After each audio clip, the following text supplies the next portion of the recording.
ठीक आहे, धड्याचं नाव आपले आहे पैसा. पैसा लिहा. हा उपलब्ध झाल्यानंतर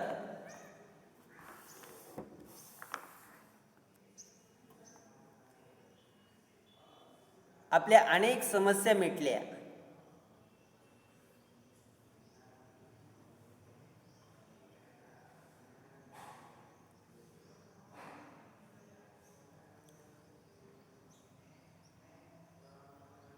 पैसा आल्यामुळं आपले व्यवहार सुरळीत झाले,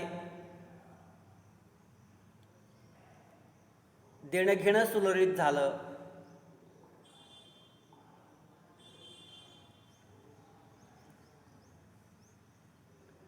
कर्जाऊ रकमा देणं घेणं सुरक्षित झालं,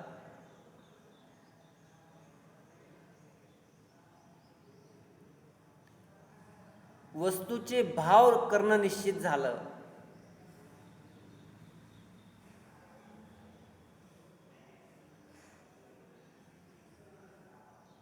हे सगळं पैसा उपलब्ध झाल्यामुळं शक्य झालं.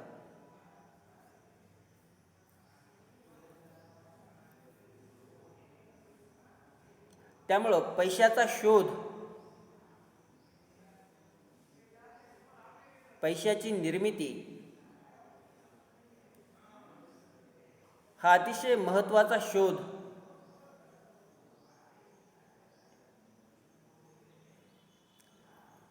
लागलेला आहे.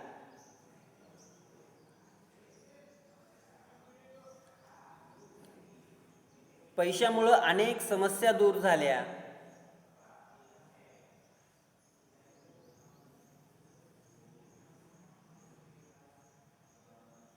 त्यामुळं पैसा हा अर्थव्यवस्थेचा अतिशय महत्त्वाचा घटक आहे.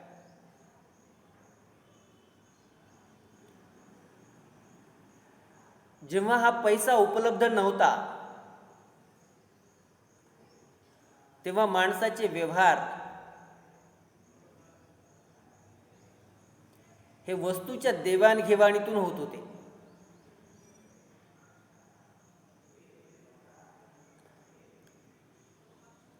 वस्तूच्या बदल्यात वस्तू,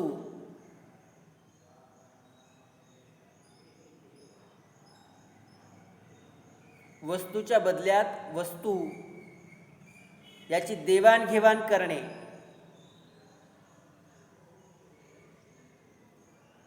म्हणजे वस्तू विनिमय पद्धत होय. याला अंडरलाईन करा. तुम्हाला वस्तू विनिमय पद्धत म्हणजे काय असा प्रश्न जेव्हा विचारला जाईल तेव्हा हे उत्तर तुम्हाला त्या ठिकाणी लिहायचं आहे. काय वस्तू विनिमय पद्धत म्हणजे काय? वस्तूच्या बदल्यात वस्तूची देवाणघेवाण करणे म्हणजे वस्तू विनिमय पद्धत होय. लक्षात आलं?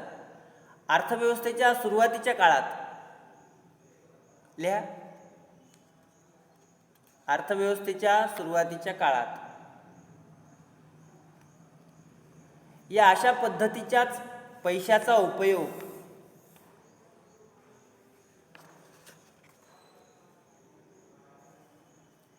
केलेला आहे.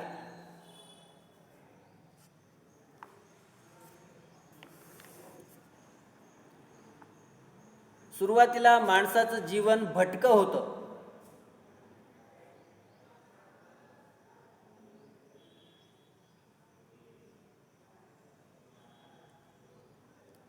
त्याच्यानंतर शेतीचा शोध लागला.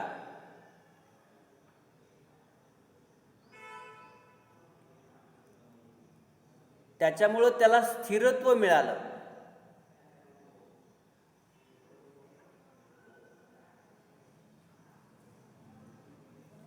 शेतीबरोबर त्यांनी पशुपालनही सुरू केलं.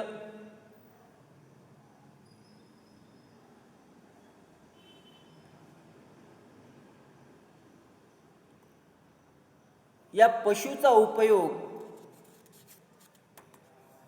पैशासारखा करण्यात येऊ लागला.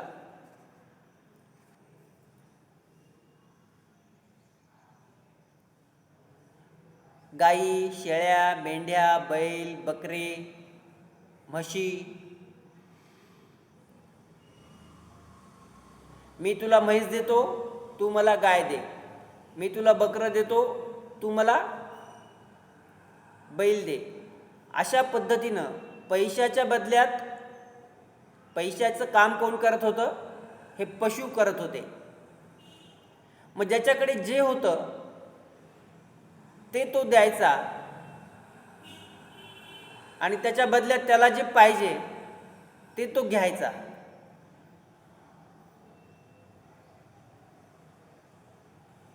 आता त्या काळात पशुपक्षी अवेलेबल होते, शंख शिंपले अवेलेबल होते. मग याचा उपयोग पैशासारखा व्हायला लागला. याला काय म्हणायचं? पशु पैसा. याला काय म्हणायचं? धातू पैसा, वस्तू पैसा, त्याच्यानंतर धातू पैसा, त्यानंतर कागदी नोटा. हे अशा पैशाचे वेगवेगळे टप्पे आपल्याला पाहायला मिळतात.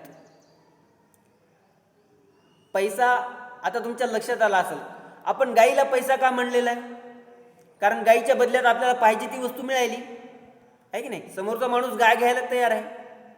माझ्याकडे बकरी आहे, मला कोंबडे पाहिजेत, मी बकरी द्यायला तयार आहे, तो माणूस कोंबडे द्यायला तयार आहे. मग हे व्यवहार जो झाला ते दोघांच्या सहमतीनं झाला. त्याला ते पाहिजे होतं ते मिळालं, माझी गरज आहे ती मला मिळाली. हे दोघांच्या गरजा एकत्र आल्यामुळं व्यवहार झाला आणि आमच्या दोघांच्याही गरजा भागल्या. पण हळूहळू काय व्हायला लागलं, जसजशी अर्थव्यवस्था विकसित व्हायला लागली, मला पाहिजे कपडा, मी कपडावाल्या माणसाकडे जाईल, पण त्या कपड्यावाल्या माणसाला पाहिजे गाय, माझ्याकडे गाय नाही, माझ्याकडे बकरी आहे. मग मी असा माणूस शोधायचा की ज्याला माझ्याकडची वस्तू पाहिजे, मग त्यांनी त्याच्याकडची वस्तू मला द्यायची आणि मी पुन्हा त्या माणसाकडे द्यायचं आणि त्याच्याकडची वस्तू मी घ्यायची. ह्याच्यामध्ये अडचणी यायला लागल्या. वस्तू विनिमय पद्धतीमध्ये अडचणी यायला लागल्या. दुसरी अडचण अशी यायला लागली, माझ्याकडे गाय आहे, मला बकऱ्या पाहिजेत, मी एका गायीच्या बदल्यात मला 2 बकऱ्या पाहिजेत, पण तो बकरीवाला म्हणतो नाही, मी एकच बकरी देईल. आता एकच बकरी देईल म्हणल्यानंतर माझ्याकडची जी वस्तू आहे ती अर्धी करता येईल का? माझ्याकडे समजा एखादी वस्तू आहे, ती अर्धी करता येईल का? करता येणार नाही. ही सुद्धा अडचण यायला लागली. माझ्या वस्तूचे मूल्य मी ठरवणार, दुसऱ्याच्या वस्तूचं मूल्य तो ठरवणार. वस्तू विनिमय पद्धतीतल्या ज्या अडचणी होत्या त्या हळूहळू वाढायला लागल्या. तोच मुद्दा आपल्या अभ्यासाचा आहे. आता हेडिंग द्या, वस्तू विनिमय पद्धतीतील अडचणी. वस्तू विनिमय पद्धतीतील अडचणी.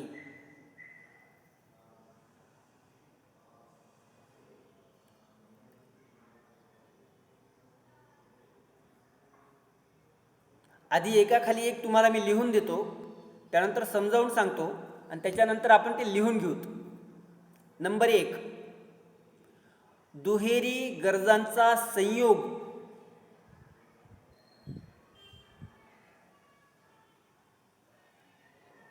होण्याची अडचण. दुहेरी गरजांचा संयोग होण्याची अडचण ही वस्तू विनिमय पद्धतीतील पहिली अडचण आहे.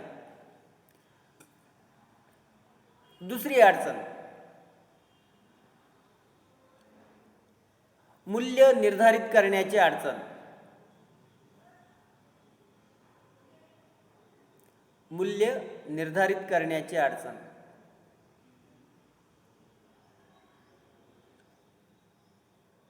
तिसरी अडचण, वस्तूचा साठा करण्याची अडचण.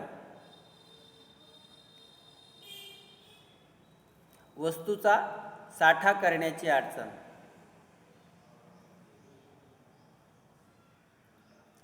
चौथी अडचण, वस्तूचं छोट्या छोट्या विभागात विभागणी करण्याची अडचण. वस्तूचं छोट्या छोट्या भागात विभागणी करण्याची अडचण.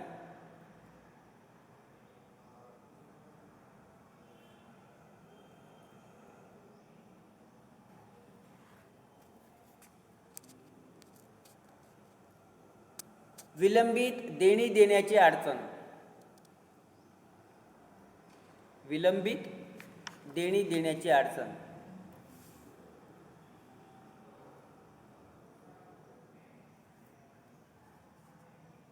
बघा, मी आता हे स्पष्ट करून सांगतो, त्याच्यानंतर आपण ते लिहून घेऊ.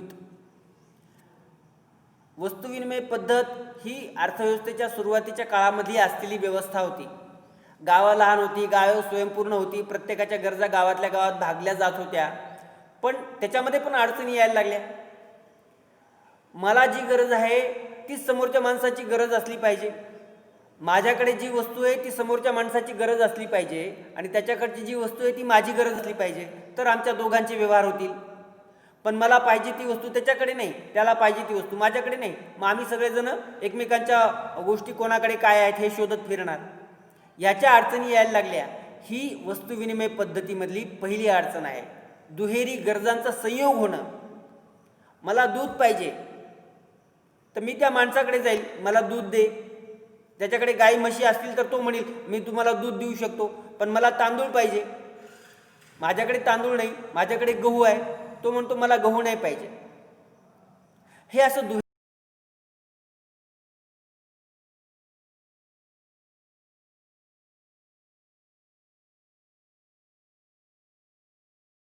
गहू आहे त्याचं मूल्य मी काय ठरवणार? समोरच्या माणसाकडे तांदूळ आहे त्याचं मूल्य काय ठरवणार? मी जर म्हणलं माझ्या एका पोत्याच्या बदल्यात तू एक पोतं दे, तर तो काय म्हणतो? नाही नाही नाही, मी तांदूळाचं तुला एक पोत्याच्या बदल्यात एक पोतं देणार नाही. तू एक पोतं दे, मी तुला 2 पोते द्यावे लागतील.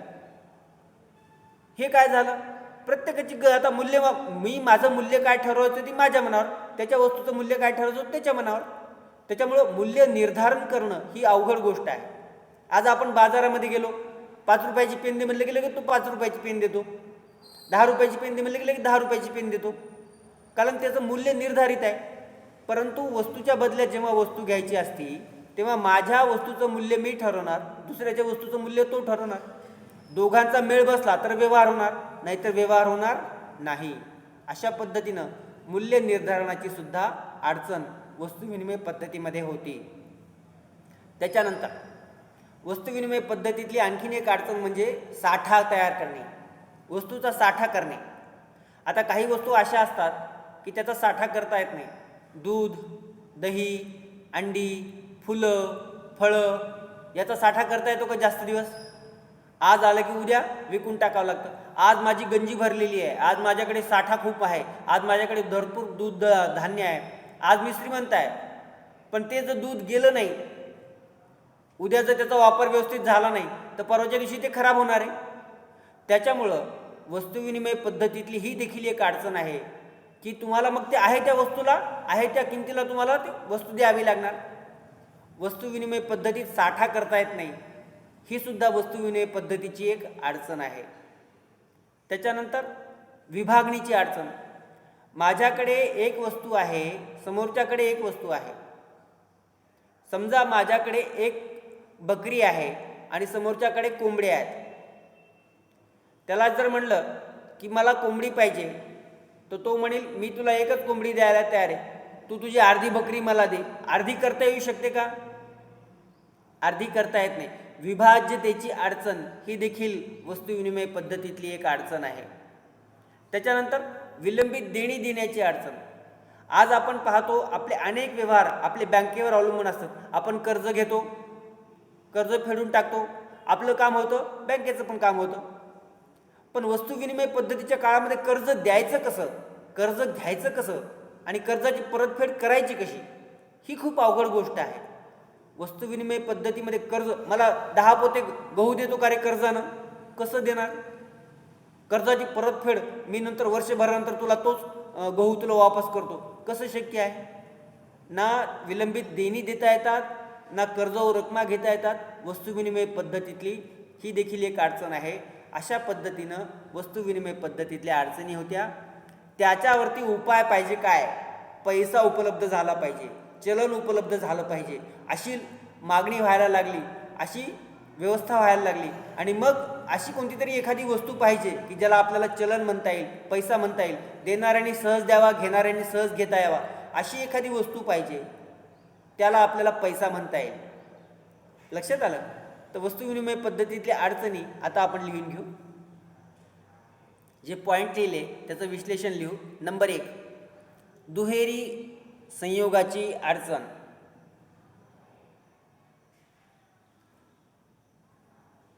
ही एक वस्तू विनिमय पद्धतीतील अडचण आहे.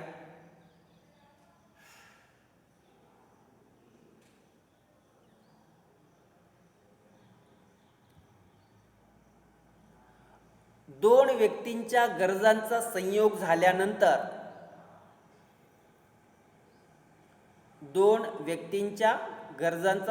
झाल्यानंतर वस्तू विनिमय होतो.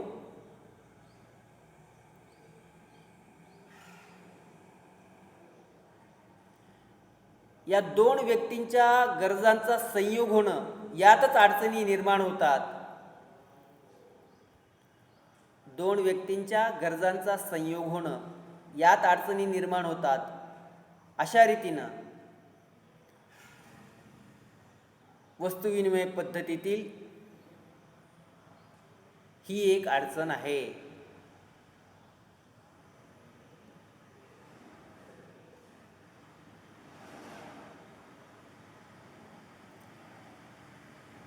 आता दुसरी अडचण,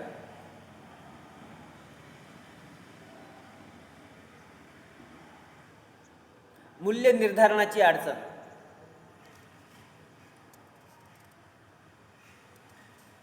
ही देखील वस्तू विनिमय पद्धतीतील एक अडचण आहे.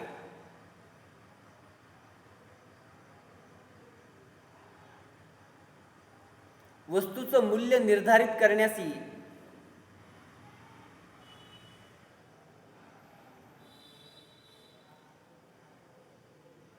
कोणतीही व्यवस्था नाही.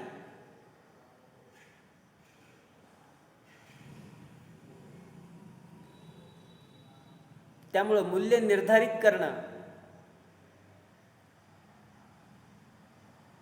ही देखील एक अडचण वस्तू विनिमय पद्धतीत असते.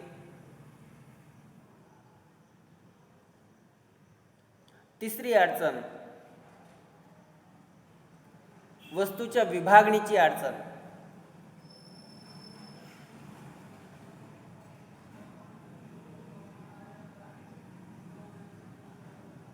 ही देखील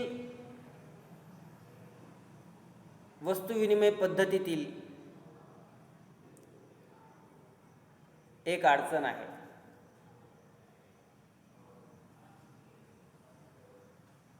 एका वस्तूचं छोट्या छोट्या भागात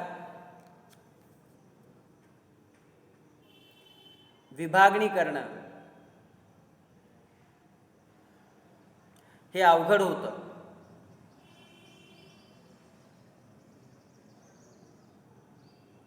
उदाहरणार्थ,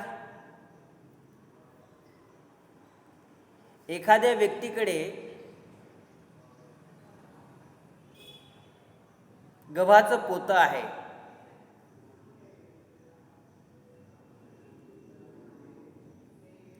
आणि त्याला एक शेळी हवी आहे.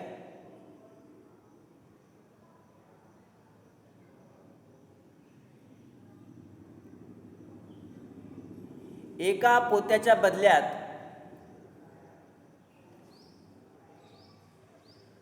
एक शेळी मिळू शकते.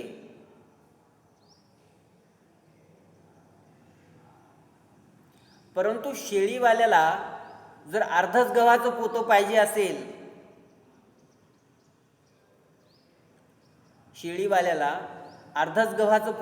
असेल, तर अर्धी शेळी करणं किती अवघड आहे.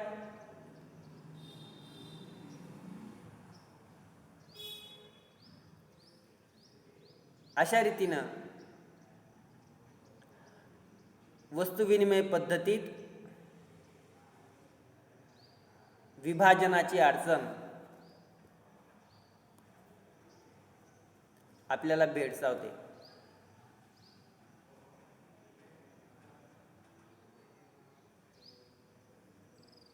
त्याच्यानंतर पुढची अडचण, कर्ज व रकमा देण्या घेण्याची अडचण.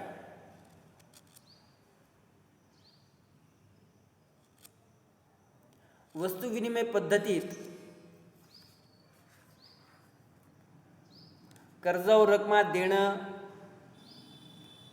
किंवा घेणं हे शक्य होत नाही.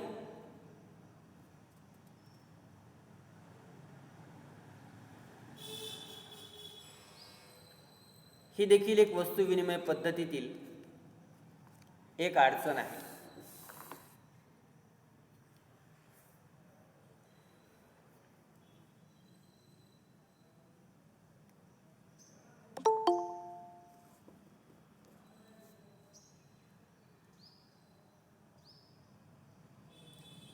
हा सर.